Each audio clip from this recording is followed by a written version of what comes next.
Thank you for joining me for another Quick Hits conversation. I'm Dr. Robyn. With me today, I have Paula Jenkins. She is the owner and CEO at LFS Consulting, where she does leadership development and financial literacy. I also have Fayaz Nagoor Shaikh. He's a learning transformation expert doing people-focused leader-building organizational capabilities through innovative human-centric solution design. The question I have today: what does empathy mean as part of a corporate culture? Fayaz, you suggested this topic. I would love for you to kick us off. So to me, empathy is a culture, a fail-safe space where work is done based on trust and amazing learning opportunities are provided. It is basically not done in big groups or town halls, but it is done in small groups of 2 or 3 people where the group is formed based on trust, and it drives both ways. Like many organizations train first-time leaders on how to be empathetic, but many of them fail because unless a person on the other side, they don't open up, you cannot create that magic. The hardest part is the bottom up and takes time for any leader to build that. Often we mix up empathy and sympathy, and we should never go with sympathy because it is not long lasting. There's a thin line between these two that makes or breaks the situation or the environment. When we talk about an empathy, it starts with kindness, it starts with respect and gratitude. A very simple thing like, I understand you. I'm just listening you. I hear you. Hearing is one of the biggest things that you need to do than you providing any judgment. Asking polite questions like what you want to do in this particular difficult situation. What is your plan? Rather than you influencing any sort of a judgment before, because most of the time we jump off of a chair in 30 seconds and say that, oh, this is what I think. So all of these culture needs to cultivate it from a bottom perspective, rather than having like just the top down, but it is also the bottom up unless and until everyone opens up. And when you have this small groups, it adds up to the top. So that's my perspective on empathy. So empathy, it's about relationships. At the end of the day, when we truly have empathy in a corporate culture, you're going to tend to be a lot more tolerant of differences. And we know that in especially a corporate culture, that there are lots of cultures. One of the key things, and love the fact we talked about some of the words that are used. It's about communication. Those key words, it's I appreciate, I can relate. You mentioned it, right? I understand, I am sorry, I can see why.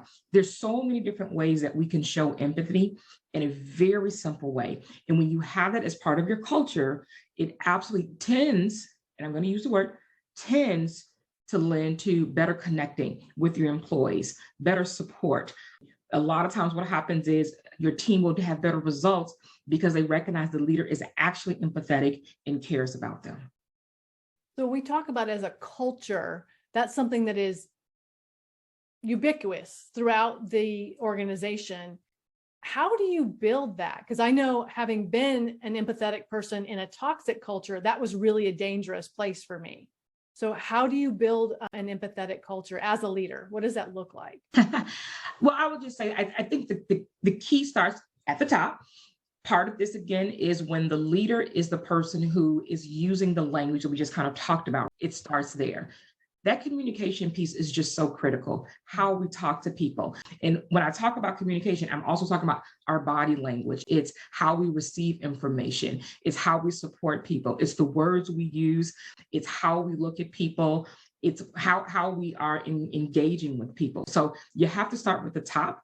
When the leader absolutely is showing an empathetic way in how they lead, it should trickle down to the rest of the organization. When you don't do that, you don't have it at the top, it's going to be very difficult to create a culture that is empathetic. Very difficult. I definitely agree with Paula. I think empathy and leadership, these are 2 qualities to me that every person in the world needs to have. Basically, the reason I'm saying this is when the top down decides this, the driving happens from bottom up. So I need to be empathetic, as well as, even if I am not a leader or a manager, I need to be leader within myself to govern my activities and things like that, so that I stay on top of it. That's one. And the second thing that I would really bring here is we cannot expect everyone to be on the same level because every personality is different. Not every good person can be good to everyone, neither not every bad person can be bad to everyone. It's just a combination of it. And when a large organization comes, we will face all these challenges. And then there's a different type of a solution. How do you actually make in a top level, senior level, middle level, and the bottom level that every person has to be knowing that taking objective decisions to make that happen, to solve that particular puzzle? How do we play together and so that form a team in a collaborative fashion? When I work with teams, I talk about a team communication fingerprint, which is an agreement of how do we as a group deal with conflict? How do we engage with one another? What does it look like? And if you never have those conversations, then every disagreement is a one-off. But if you have those conversations, you're allowed to have empathy. So I have another question. This one might be a little more difficult. I'm interviewing for a position. How can I tell whether they have an empathetic organization or a toxic organization just in the interview process before I end up in it? Do you have any tips? I think I would say understanding how their leaders operate on a day-to-day basis, asking the question poignantly. I think too often we want to sugarcoat. You ask the question. And maybe it's because I'm just a very direct person. In an interview, I would be asking, can you give me some examples of how you show up as empathetic? Like, so much of this is about, if you can't give me some of those examples, I'm gonna be honest, that's a red flag. It's a red flag. Part of being empathetic, you should have examples of some of those things that just you recognize over the years. So in an interview, you ask the question directly. This is not about trying to come up with some fancy word or some fancy idea. Ask the question directly. If you want to know, ask it. And if they can't give you an answer, that to me is a red flag, period. Yeah. And to a certain level, I believe it is also about the experience, because when we are interviewing, we are the best version of ours. We talk about good things. We do not talk about the mistakes or the bad things. It both ways, like interviewer or interviewee. And I think we should leave some room open to gauge the situation later, 6 months down the line, 1 year down the line. We won't be able to make a decision. And I think we are living in a world which is uptight, highly competitive, where trust building is very difficult and so on. I think we should also be open to see that there may certain things go wrong, where I've done certain interviews, amazing guy coming to the organization, but the team that he or she or they belong to probably doesn't goes well, but I know that they have awesome capability or skills, but then it doesn't goes well. I agree, Paula, that ask honest questions, and if they so, that's a red flag, and probably some may pick it up, some may not. But I would also advise to give some room yourself, that you don't feel bad. Okay, I made a decision, went there, nothing works out, like, let's go out.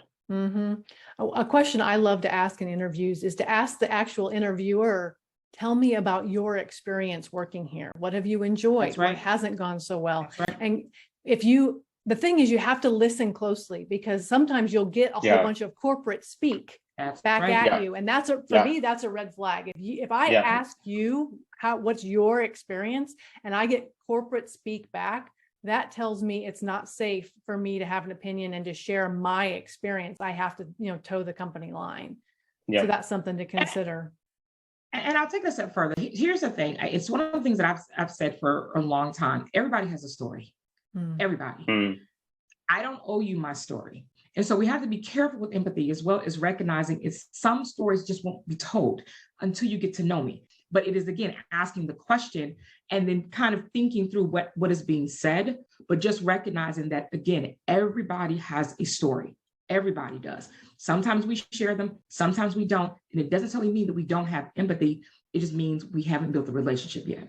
And I think, too, another thing to consider real quickly is that if you're in a toxic environment and you're an empathetic person, that's actually unhealthy, and you're not going to change it. So you're better to go have an interview where you can ask those questions and find a better place.